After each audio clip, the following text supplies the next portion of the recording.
Hello and welcome to another geometry lesson by eMath Instruction. My name is Kirk Weiler and today we'll be doing Unit 1, Lesson 10 on copying a triangle. Now this is our first lesson where we're going to really be using our rulers and our compasses, okay? And so make sure that you have those handy because we're going to learn how to take a triangle and create another triangle that is absolutely identical to it, copying a triangle. So let's get into it right now. All right.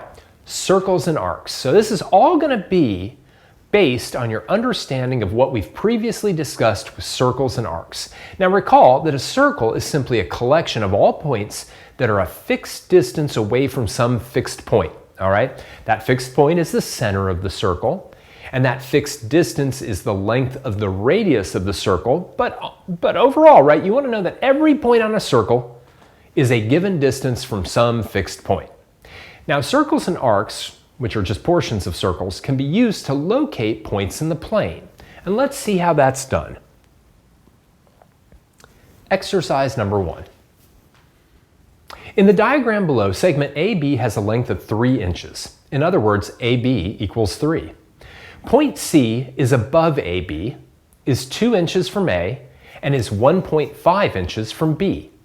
Using the ruler below to set your compass length, locate point C by drawing arcs along 2 circles.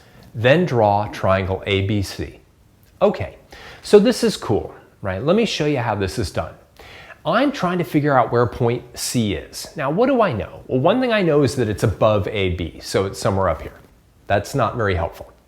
The other thing that I know is that it's 2 inches from A and that it's 1.5 inches from B. Well, let's forget about the 1.5 inches from B just for a moment. And let's come over here and let's set our compass length to be exactly 2 inches, or at least as close to 2 inches as I can get it. Right, so I'm going to stretch my compass out, and I can't quite get it to be exactly 2 inches, but let's just assume that is. All right? Now, what I'm going to do is I'm going to bring my compass over here, and I'm going to put the sharp end at A, and then I'm going to rotate it up so you can actually see the compass. Now, A is now going to be the center of my circle, and I'm going to draw an arc, okay?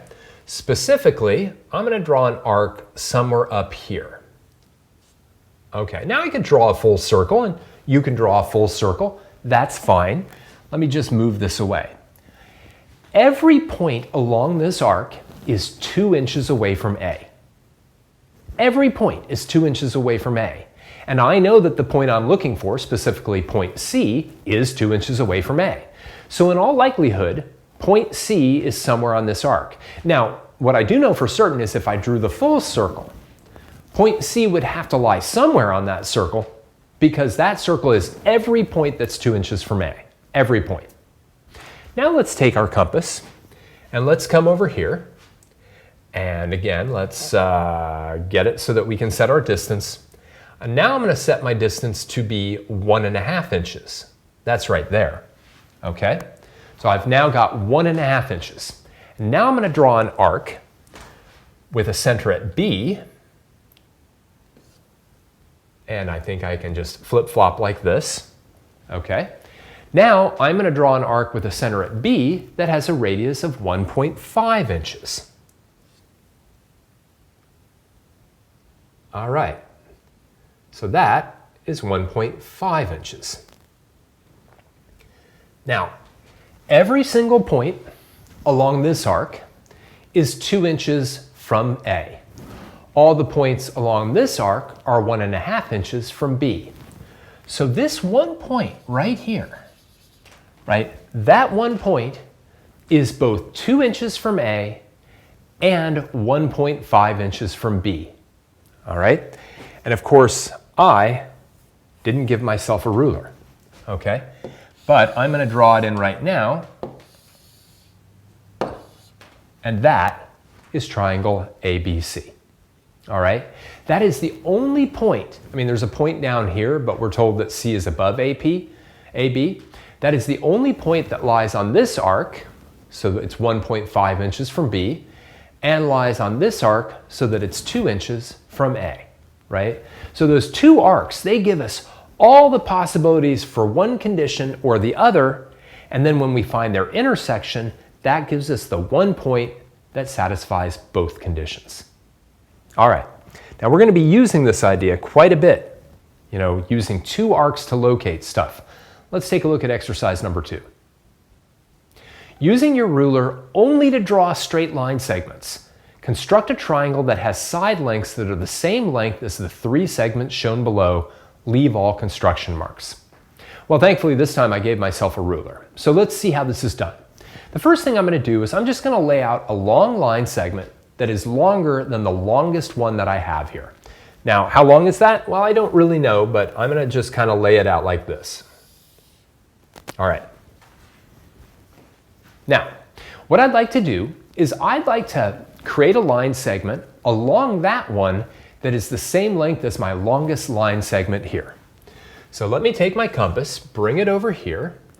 I'm going to put my sharp end at one end of this segment, and I'm going to stretch it way out. That's almost as far as my compass can go, right? And what I'm going to do is I'm going to make a little mark here. Okay, now the only reason I'm doing that is to show whoever's grading my paper that I have measured the length of that line segment. Now, without changing my compass, I'm going to bring it over here, put the sharp end down at one end of that segment, and I'm going to make that mark again. Now, what that means is that this segment, from this point to this point, is as long as this long segment here, right? I have copied that segment. Okay. Now what I need to do is I need to create 2 segments, one that's this long and one that's this long. But that's a little bit trickier because I can't just like randomly draw a line segment and another line segment. What I can do is I can bring this over here and I can set the length of my compass again, but this time I'm going to make it this long. And again, I'm going to make this little mark just to show the grader that I've measured how long that is. And I'm going to bring this over here and put it down at this one point.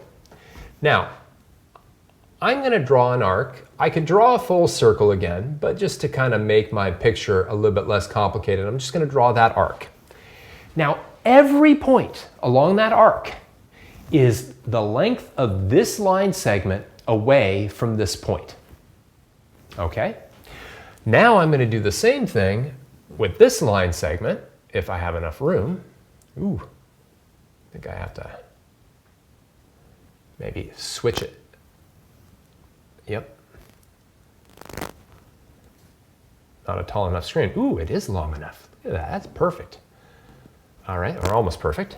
Okay, so I've now measured the length of that line segment, and I'm going to come down here, actually, give myself a little more room, come down here, put it right there, and draw another arc.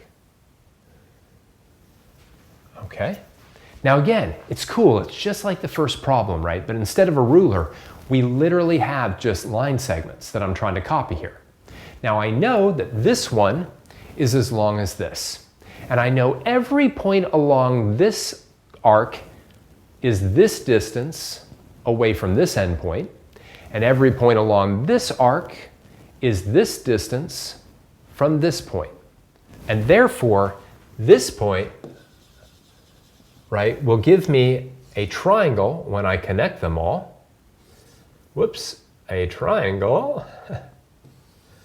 that when I connect them all has side lengths that are the same length as those 3 that are sitting off to the left.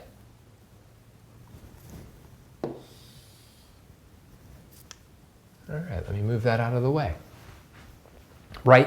We are using our compass to find a whole variety of points that are a certain length or distance away from another point. Then we use the compass to find another set of points that are another distance or length away from a given point. And X marks the spot always when you're doing something like that. That point will be this length away from this point, and it will be this length away from this point, and therefore this side length is equal to that side length, this one is equal to this one, and this one is equal to that one. Now, let's take a look at exercise number 3. This is one that's hard for me to do, but we'll take our best shot. Exercise number 3. Using tracing paper to compare your triangle with students, use tracing paper to compare your triangle with students sitting next to you. There are no students sitting next to me. Oh well. How do they compare? Are they identical except for their location on the page? Right, so this is important, right? You should have done this construction, and hopefully everyone that was sitting in your classroom with you also did this construction, okay? Now, I chose to lay out the longest segment first right here, but you could have chosen to lay out the shortest length segment right here, right? Or you could have had it kind of turned in some way, okay? If you take tracing paper and you trace over your triangle and then you lay it on any one of your neighbor's triangles, they should be identical. So this particular triangle, this particular one, is one that matches this criteria. All right, but it's not the same orientation or anything like that. In fact, for this particular triangle, in order to get it lined up, right, those two lengths are the same, but I think I have to flip it. I'm going to flip left to right and then rotate it even more. And maybe my construction isn't perfect, but pretty close. Pretty close. Right? And what this goes to show us is a very, let me just fill this in. They are all identical, or they should have been. All right, they're all identical. And this goes to a very important idea about what are known as congruent triangles. Sorry, that was a little bit of a fast transition. All right, we say that two geometric figures are congruent, and we've seen that before, if they have the same size and shape, the same shape and size. You can test this with tracing paper to see if one figure coincides with another, so it can be laid directly on top of the other. All right, and what we just saw was something called the side-side-side theorem for triangle congruence. We'll eventually prove this in Unit 3, I believe it is. Let's take a look at this theorem. If three sides of one triangle are the same length as three sides of another triangle, then the two triangles are congruent, identical in size and shape. We would say that triangle ABC is congruent to triangle DEF. We do not use the equal sign here because we reserve equality for numerical quantities. All right, so just like congruent angles and congruent line segments, congruent triangles are identical in every single way. They're the same shape, they're the same size, they might be oriented a little bit differently, they might be in a different place on the page. That's all okay, all right? But if you traced one of them out, you could lay it on top of another one, and if they lie right on top of each other, then they're congruent, then they're identical. So let's see how to create congruent triangles. Let's take a look at exercise number 4. Triangle ABC is shown below. Using your ruler only as a straight edge, construct triangle DEF such that DEF is congruent to triangle ABC. In symbolism, triangle DEF is congruent to triangle ABC. Remember, triangle DEF does not need to be oriented like triangle ABC, just the same size and shape. Use tracing paper to verify the triangles coincide. One can be placed on top of the other.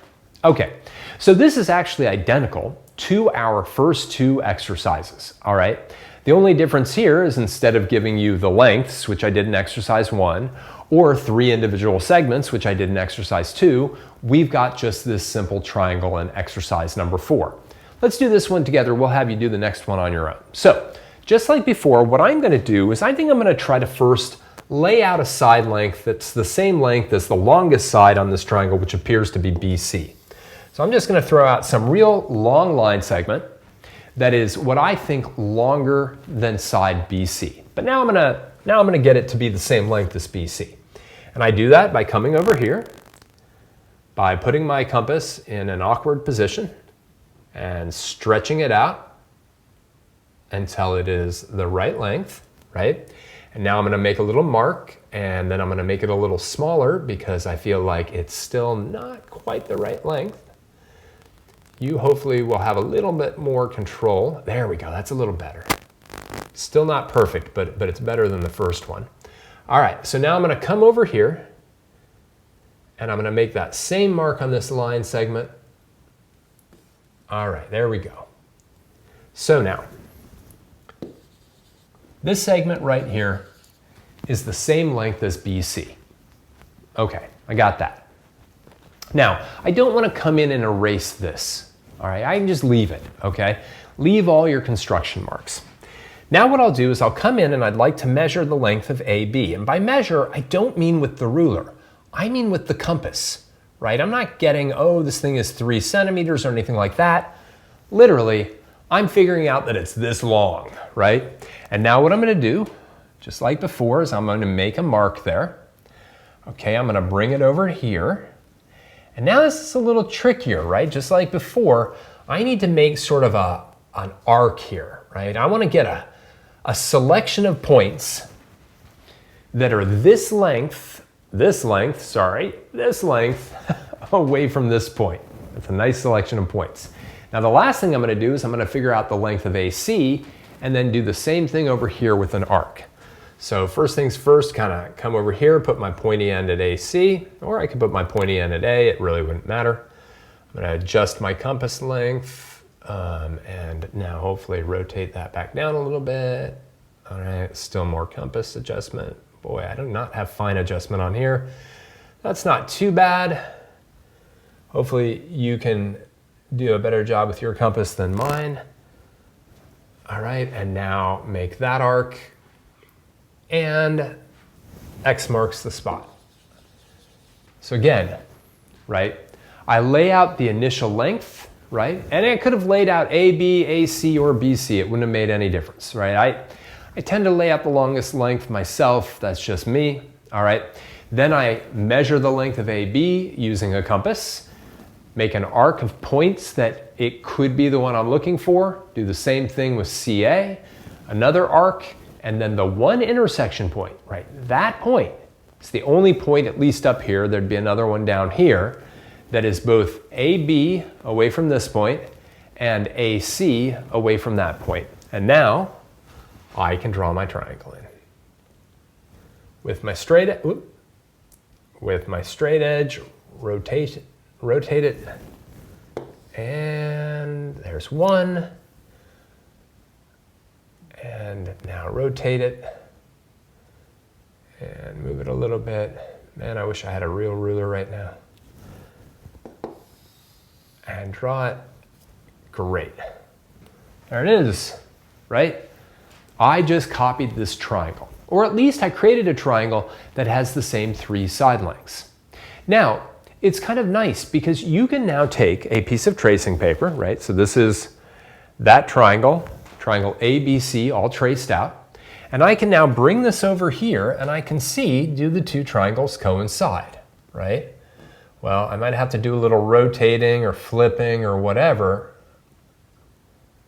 but they are pretty darn close.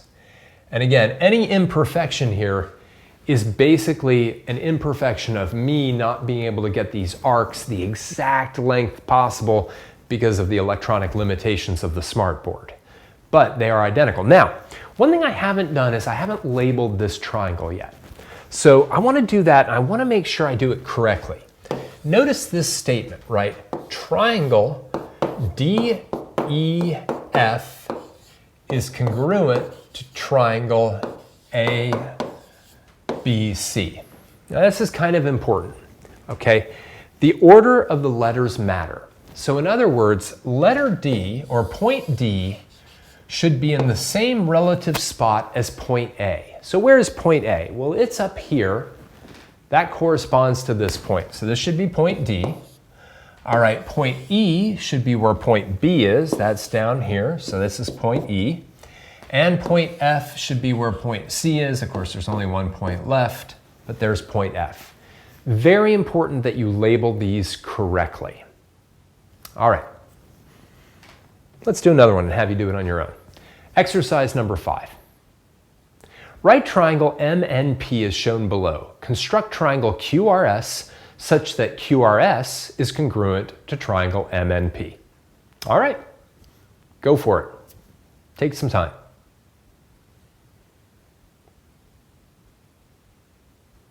All right, well this time, maybe I won't lie out the longest side first. Maybe I'll just try to draw it in the same orientation. So again, I'm gonna randomly down here, I'm going to lay out a straight line segment. All right. I just always want to make that thing longer than whatever I'm going to start to figure out. So I think I will start, most logically, with trying to get segment NP. All right, so it's pretty close. Oh, right on the money, I think.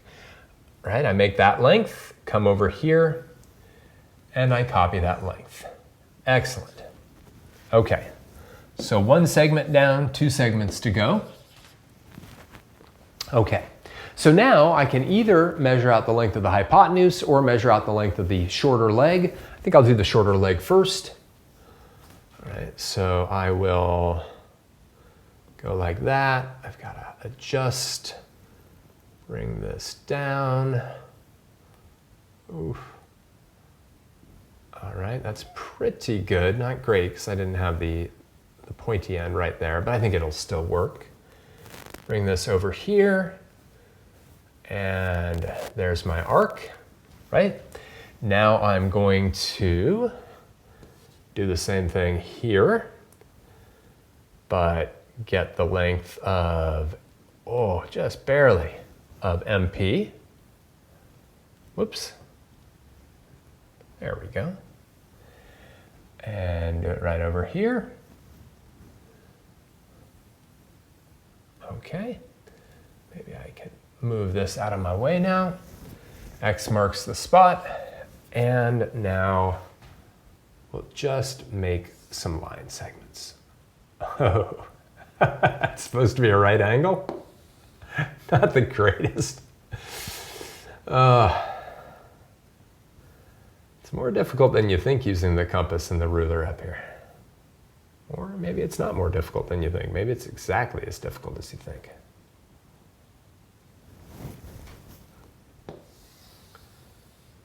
All right. All right, not the greatest, but I think it makes the point. And now let's label it, right? So I need point Q to be where point M is. That means it's here. Point R to be where point N is. That means R is here. And point S to be where point P is. And that means it's right there. Close to looking the same. Again, it's very, very tricky because it's hard to set the compass to be exactly the right length. It's probably hard for you too, right? Using a mechanical compass can be quite challenging. You know, the thing can slip, right? It can become smaller or larger as you're starting to turn it. Constructions are difficult. All right, let's look at one last problem. Impossible triangles. Let's take a look at exercise number 6. Some triangles are just not possible. Attempt to construct a triangle with side lengths congruent to the 3 segments shown below. Why do you think it's not possible to create a triangle with these sides? Okay, so this really takes us back to exercise number 2, I guess it was. All right, where now I don't have these things in a triangle form because we're going to find out that it's impossible to do so, but I'd like you to try to create a triangle that has these 3 side lengths, and you're going to find that it's not possible to do so, and then I want you to think about why that might be. Pause the video now and see if you can do the construction.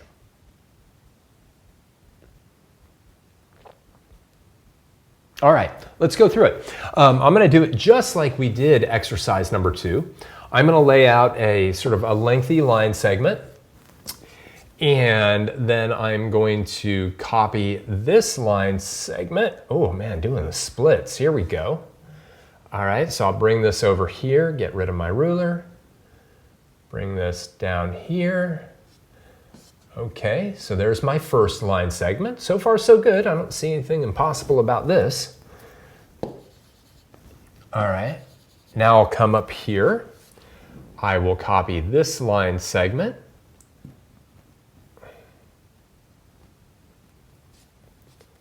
Pretty close. And I'm gonna make a nice big arc right now, just so you can really see what's going on here. And finally, I will copy this line segment. Okay, bring that over to here. And do that arc. Maybe I'll just do that whole circle. Huh. Well, look at that, right? I was looking for a point that was both this distance away from this point, so therefore it had to lie in this circle, and this distance away from this point, which means it has to lie in this circle. But they don't intersect, right? And so there is no point that's common to that. Now, of course, that makes sense, right? I could be like, hey, find me a city that is 200 miles away from Los Angeles and 500 miles away from New York City, right? Well, there may not be any city that like falls into that category, right? But why is it that this is happening? Why is it that we can't find it, right? And it's very, very simple, right? The reason that these two never touch each other is because the sum of these two lengths isn't greater than this one, right? There's no way for these two circles to hit each other if when you add this length to this length, it isn't larger than that length. It's almost like you've got a board lying on the ground and two other boards, right? And you try to make those boards kind of meet somewhere, but they just miss each other. And they miss each other because they're not long enough. So the lengths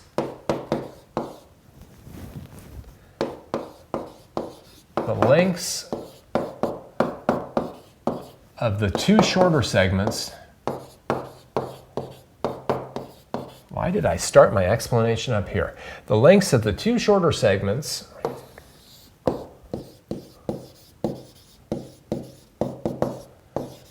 do not sum to be larger than the length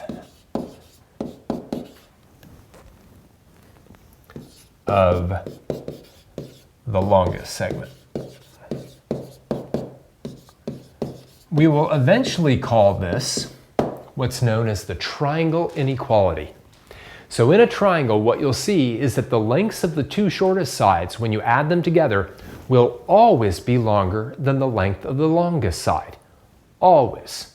And in this case, because these two lengths, if you literally took this length and you kind of drew it out here, what you'd find is if you put them end to end, that it would do something like this. If I took this thing and I just sort of like brought it down here, oh, that was actually a very effective way of doing it.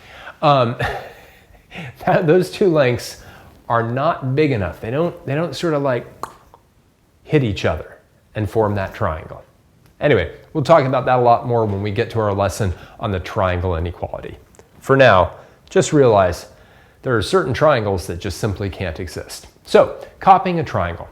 Copying a triangle is something that we're going to do an unreasonable amount of times in geometry, believe it or not, okay?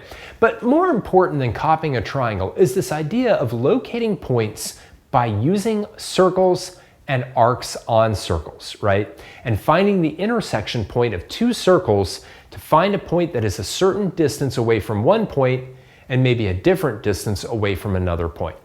All right, so get quite a good practice on copying triangles on the homework tonight, because we're going to see it again in multiple units as we go forward.